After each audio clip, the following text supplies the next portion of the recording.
A single photo in a dusty file unraveled my life, revealing a betrayal too dark to imagine. I was 18 when I stepped off the Greyhound bus in Manhattan, my heart pounding like it was trying to break free. Detroit's gray streets, where I'd grown up scraping by with my foster mom Clara, felt a million miles away. New York City was all glass and noise, a world that didn't know my name but seemed ready to swallow me whole. I clutched my worn backpack, my only ticket to a new life, a summer internship at Whitaker Media Group, the kind of place that churned out headlines and viral tweets faster than I could blink. Me, Emily Carter, a nobody from a crumbling neighborhood, had somehow landed a spot in their glossy tower. But even then, I felt a whisper of something dark, a shadow I couldn't shake. Clara hugged me tight before I left, her hands rough from years at the supermarket checkout. "You're tougher than you know, Em," she said, her voice cracking. "Don't let those big shots make you feel small." I wanted to believe her, but standing in the lobby of Whitaker Media Group, surrounded by marble and suits who didn't glance my way, I felt like a kid playing dress-up. My scholarship letter said I'd be in the administrative pool, fetching coffee and filing papers, but it was a foot in the door. A chance to be more than the girl left on Clara's doorstep 18 years ago, no note, no clue about my real parents. That first week, I was a ghost, darting between cubicles, learning the rhythm of the place. Whitaker Media wasn't just a company. It was a machine. They owned news channels, magazines, even a streaming platform that had half of America hooked. At the top was James Whitaker, the CEO, a name that floated around like a legend, with a hard jaw and gray eyes that could pin you down from across a room. I'd only glimpsed him in the elevator, his presence filling the space like a storm cloud. He didn't notice me. Why would he? I was just another intern, my sneakers squeaking on polished floors. Then came the interview that changed everything. It wasn't supposed to be with him. I'd been called to a meeting room to drop off files, but there he was, at the head of a glass table, his assistant nowhere in sight. "Sit, Emily," he said, my name rolling off his tongue like he'd known me forever. I froze, my cheap blazer suddenly too tight. "Tell me about yourself," he said, leaning back, his eyes locking onto mine. I stammered about Detroit, about wanting to write stories someday, to make sense of the world. He smiled, just a flicker, and said, "You've got eyes that don't give up. That's rare." His voice was low, warm, like he saw something in me I didn't know was there. I walked out feeling lit up from the inside, but also like I'd stepped into something I didn't understand. Looking back, that moment was the first crack in my world. I didn't know then that trust could be a trap, that a kind word could hide a lie sharp enough to cut you open.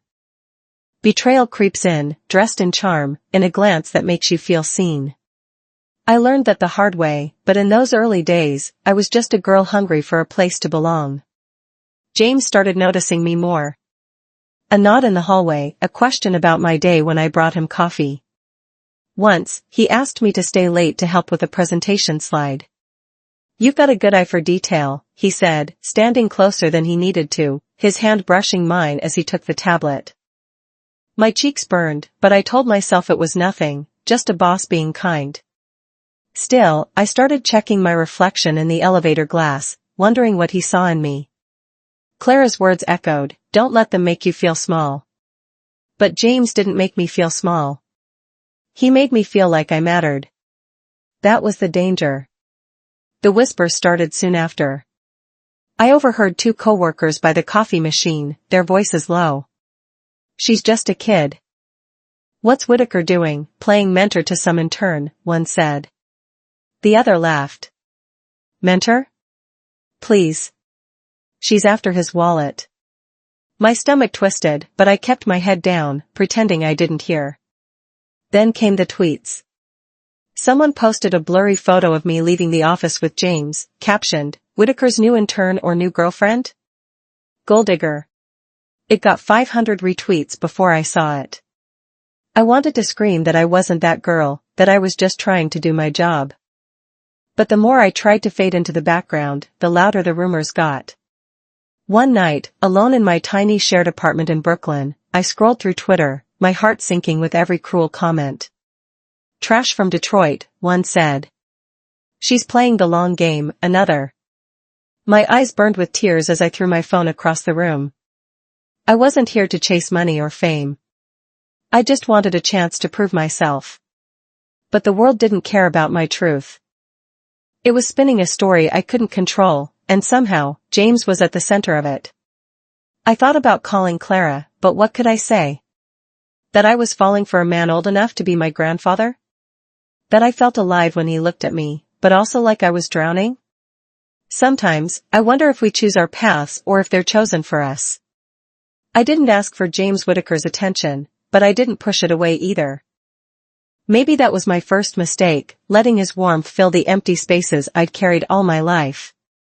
We think betrayal comes from others, but sometimes it starts with the parts of ourselves we're too afraid to face. By the end of that first month, I was caught in a dance I didn't know the steps to. James invited me to a company dinner, a glitzy event at a rooftop restaurant overlooking the city. "You deserve to see this world, Emily," he said, handing me a pass. His fingers lingered on mine, and I didn't pull away.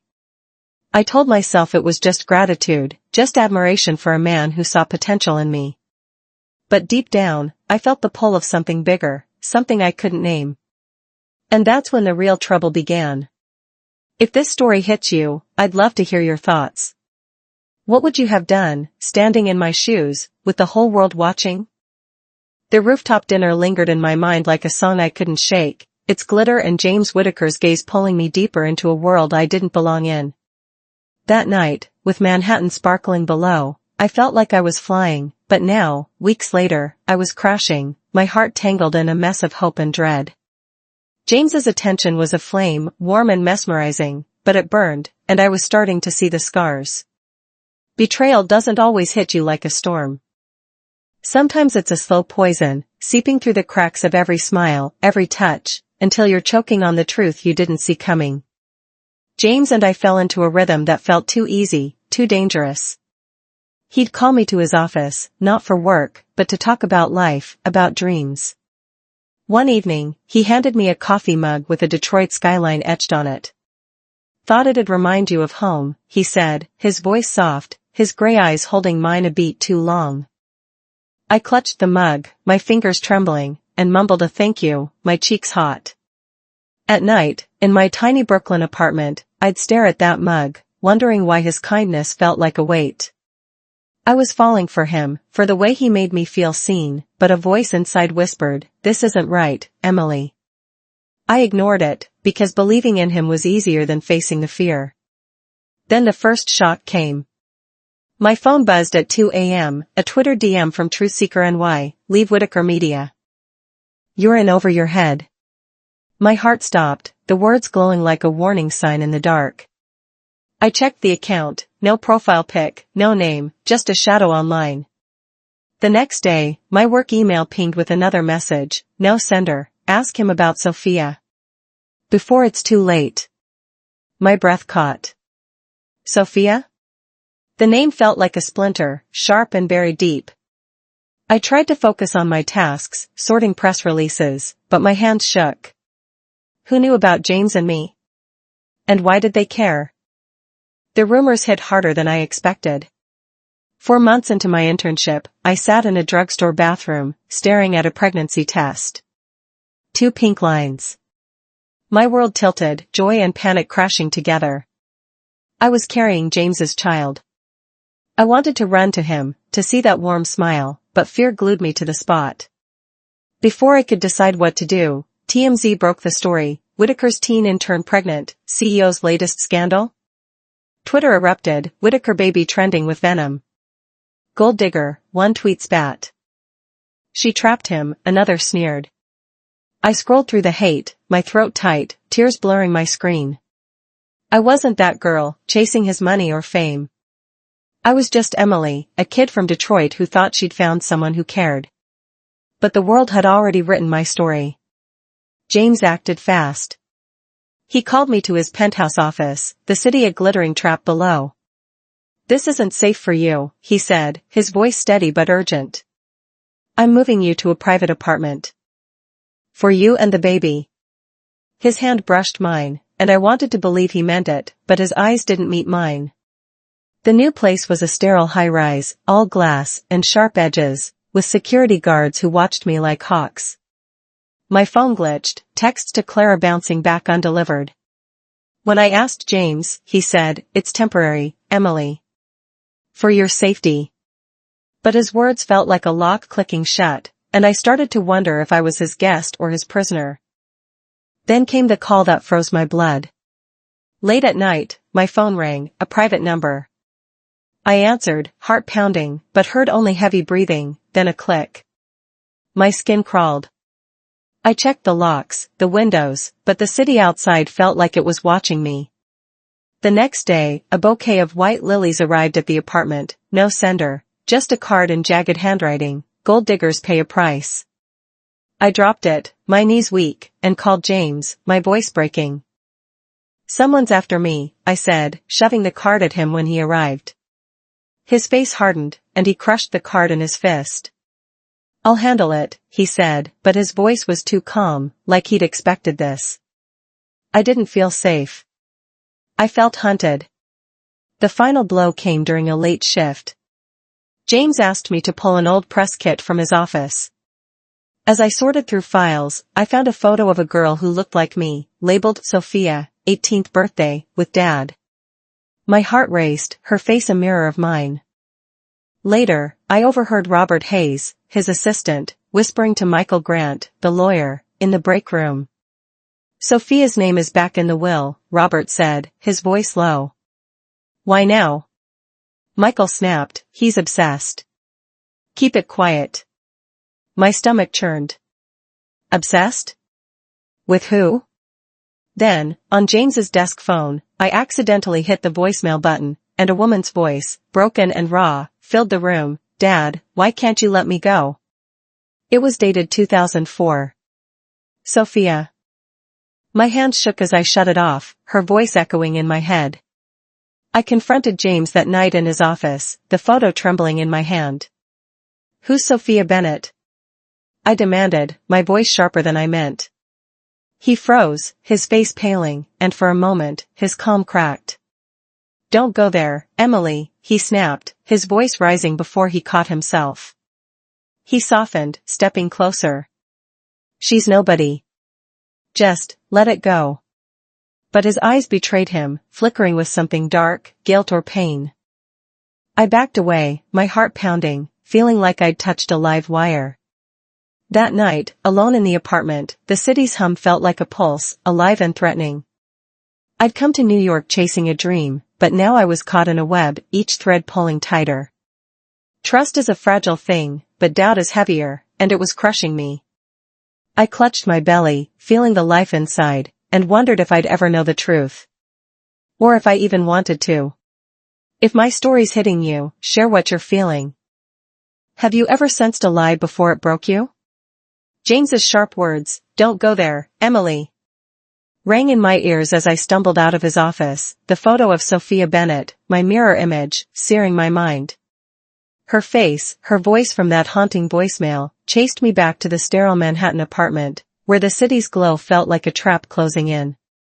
I was drowning in doubt, my heart a raw wound, but nothing could brace me for the truth that would break me open. Betrayal isn't just a lie, it's a theft, stealing every moment you thought was yours, leaving you gasping in the wreckage of your own trust. I couldn't sleep, my hand pressed to my 5-month pregnant belly, the baby's faint kicks a reminder of a life I both cherished and feared. Sophia's voice from that 2004 voicemail, "Dad, why can't you let me go?" looped in my head, tying knots in my thoughts. It was the year I was born. The coincidence clawed at me, but I shoved it down, terrified of the shadow it cast. I wanted James to be the man who saw me, not whatever my heart was starting to scream. When James left for a business trip to Chicago, I was tasked with digitizing old files in his office, a job that felt like a leash to keep me close. Alone in the dim light, I found a leather-bound notebook hidden behind a stack of press kits. My pulse surged as I opened it, Sophia's slanted handwriting spilling out like blood on the page. "I love him, but it's wrong. He's my father. I'm pregnant, and I don't know how to live with this." My breath hitched, the words a gut punch. Pregnant? By her father? Tucked inside the cover was a crumpled letter, Sophia's words to James, "If I can't escape this, I'll end it. For the baby's sake." My vision swam, tears dripping onto the page. Then I saw it, an ultrasound image, dated 2004, labeled Baby Emily. Me. I was her child. James's daughter. A silver locket fell from the journal, engraved with Sophia and Emily. My hand shook as I clutched it, the truth crashing over me like a wave. I was born from their forbidden love, a secret James had known when he pulled me into his world. The child I carried now, his child, was my sibling, twisted by the same sin. I sank to the floor, a sob tearing through me, my body trembling as if it might break apart. How could I have been so blind? His lingering glances, his cryptic talk of someone he loved, they weren't romance. They were obsession, a sick echo of Sophia. I pressed the locket to my chest, feeling her pain, my pain, collide. I don't know how I found the strength, but I waited for James in his penthouse office that night, the city's lights mocking me through the glass. The journal and locket lay on his desk, my weapons against his lies. When he walked in, I stood, my voice shaking but fierce. "Am I your daughter?" I demanded, shoving the ultrasound toward him. His face crumpled, and he reached for me, his voice breaking. "Emily, I saw you in that internship file, and I knew. You're her, my Sophia, come back to me." I recoiled, my heart splintering. "You knew?" I screamed, tears streaming down my face. "You let this happen, let us happen?" He sank to his knees, grabbing my hand. "I couldn't lose you again," he whispered, his eyes wild with desperation. "Stay, Emily. We can fix this." I yanked my hand away, nausea rising. "Fix this?" I choked out, my voice raw. "You broke me." A sharp pain stabbed my belly, and I gasped, clutching my stomach, terrified the baby was slipping away in my rage. I stumbled toward the door, my vision blurred, and nearly fell down the office stairs, my hand gripping the railing just in time. "Don't follow me," I hissed, my voice a stranger's, cold and final.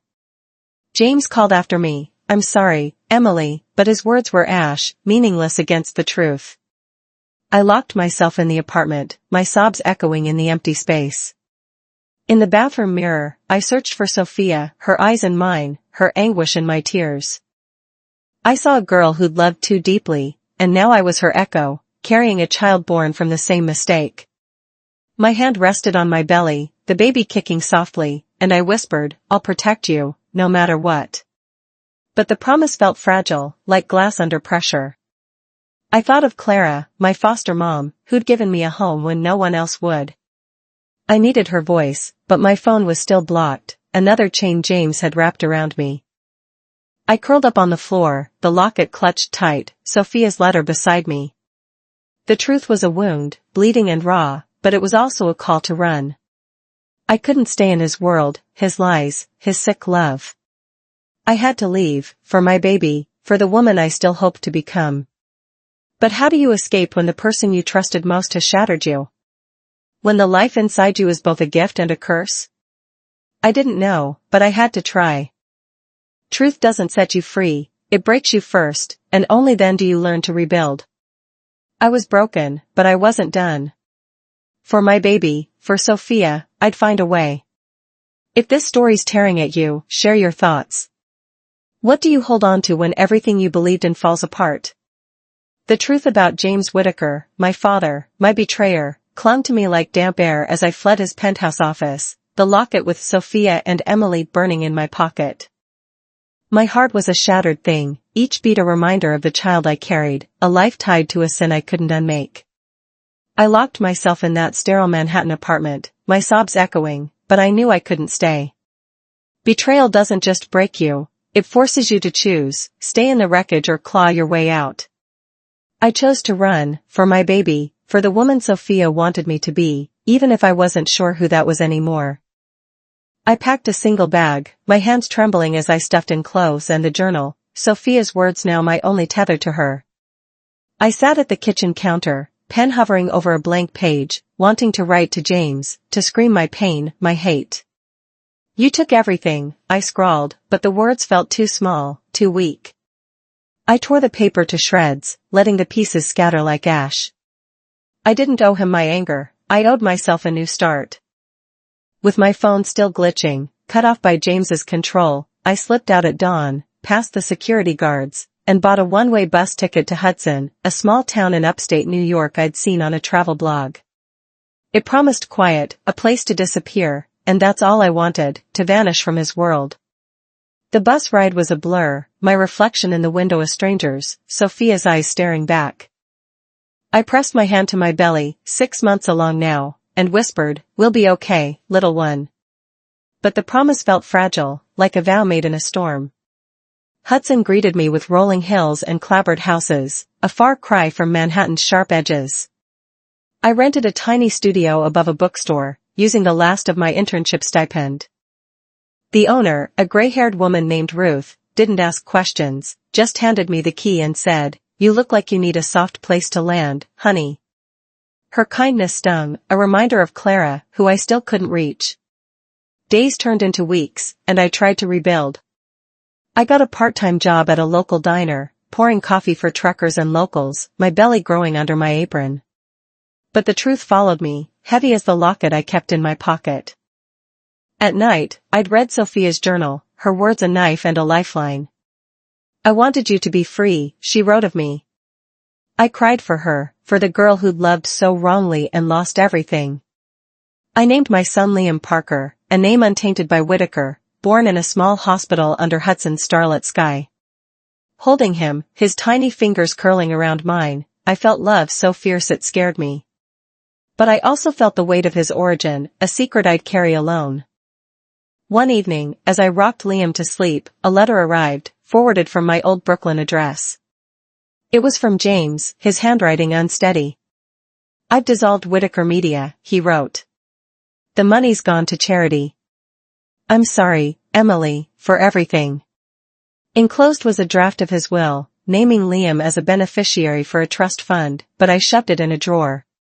His apologies couldn't undo the pain, couldn't erase the nights I'd cried myself to sleep, terrified Liam would inherit my shame. I wanted no part of his world, his money, his guilt. Then came another shock. My diner shift ended late, and I found a note slipped under my door. "You did right to leave, but don't look back. Truth Seeker NY." My heart raced, the same anonymous sender from those chilling Twitter DMs. Who were they? A former employee? Someone James had hurt? The note felt like a warning, a ghost from the life I'd fled. I burned it in the sink, watching the flames curl, but the fear lingered, a reminder that secrets have long shadows. Hope came in a quiet way, through Daniel Foster, a pharmacist at the local drugstore. I met him when Liam spiked a fever, his cries tearing through me. I rushed to the pharmacy, my hands shaking as I handed over a prescription.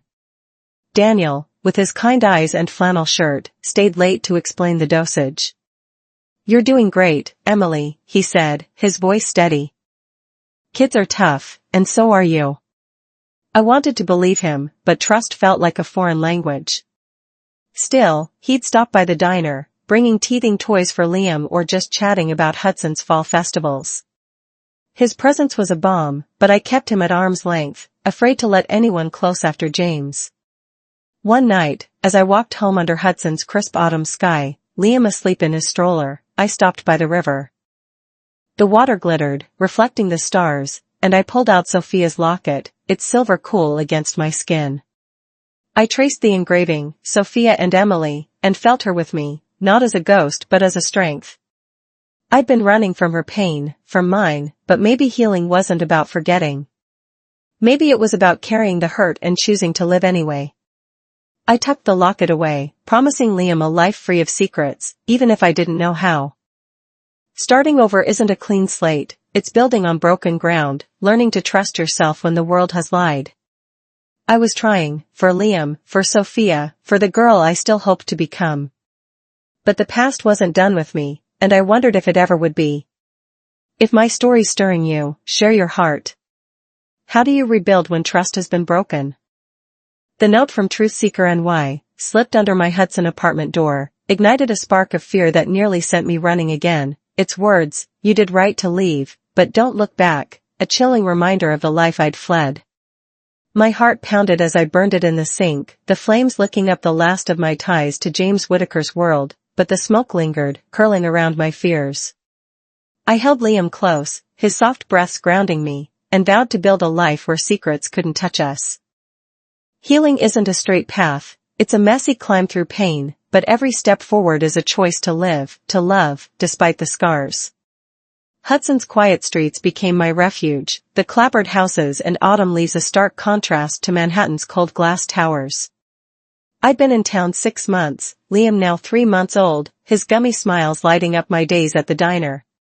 But the weight of Sophia's journal and that silver locket stayed with me, tucked in a drawer but never out of mind. I'd trace the engraving, Sophia and Emily, and feel her strength, her sorrow, urging me to keep going. I was still haunted by James, by the betrayal that had shattered me, but I was learning to carry it, to let it shape me without breaking me. One crisp October morning, as I wiped down tables at the diner, the bell jingled, and there she was, Clara, my foster mom, standing in the doorway, her gray curls tucked under a scarf. My knees buckled, and I dropped my rag, tears spilling before I could speak. My girl," she said, her voice thick, pulling me into a hug that smelled of her lavender soap. "I've been looking for you." She'd tracked me down through a friend who'd seen me at the Hudson Library, my phone still blocked by James's tech tricks. Over coffee, I poured out the truth, Sophia, James, Liam's origin. Clara listened, her hand over mine, her eyes steady. "You're not defined by his mistakes," she said softly. "You're defined by what you do now, for that boy." Her words were a lifeline, pulling me back to the girl she'd raised, the one who could start over. Clara stayed a week, sleeping on my pull-out couch, teaching me how to soothe Liam's teething cries. One night, as we sat on my tiny balcony overlooking the Hudson River, she handed me a photo of myself at 5, grinning in her backyard. "You've always been a fighter, she said, her voice warm. "Don't let the past steal that." I clung to that photo, a reminder of a time before secrets, and felt a crack in my heart mend, just a little. Clara's presence was a gift, a chance to rebuild the family I'd thought I'd lost. Daniel Foster, the pharmacist, became a steady presence too. He'd stop by the diner with small gestures, a rattle for Liam, a thermos of soup when I caught a cold. One evening, as we walked through Hudson's Fall Festival, pumpkins glowing along the street, he asked, "What's holding you back, Emily?" His voice was gentle, but his eyes saw through me. I wanted to tell him about James, about the shame I carried, but the words stuck. "I'm scared to trust again," I admitted, my voice barely a whisper. He nodded, not pushing, and said, "When you're ready, I'm here." His patience was a quiet promise, and for the first time, I felt a flicker of hope that I could let someone in. Then came a final twist. A package arrived at the diner, no return address, just a USB drive and a typed note, "For Liam, from someone who knows. Truth Seeker NY." My hand shook as I plugged it into my laptop, expecting another threat. Instead, it held a single file, a video of Sophia, young and radiant, singing a lullaby in a garden, her voice soft and clear. "For my baby," she said to the camera, her eyes bright with love. "I'll always be with you." My tears fell as I watched, Liam asleep in my arms, and I realized Truth Seeker NY wasn't a foe but a friend, maybe someone Sophia had trusted, giving me this piece of her. The video was a bridge to my mother, a reminder that her love lived in me, in Liam. I started writing again, something I'd abandoned in New York. At the diner's counter, between shifts, I'd jot down stories, mine, Sophia's, Liam's. They were raw, messy, but they were mine. One night, I submitted a piece to a local paper about a single mom finding her way in a small town. They published it, and Ruth, the bookstore owner, taped it to her window, calling me Hudson's new voice. It wasn't fame, but it was a start, a way to reclaim the dream I'd come to New York for. As winter crept into Hudson, I stood by the river one evening, Liam bundled in my arms. I pulled out Sophia's locket and let it go, watching it sink into the water, a final release of her pain, my pain. I'd carry her love, not her sorrow. Liam deserved a mother who chose light over darkness, and I was learning to be that. The past still whispered, truth seeker NY's identity, James's fate, but I didn't need those answers to move forward. I had Liam, Clara, and a small town that felt like home. Sometimes, healing means forgiving yourself first, letting go of the shame you didn't earn.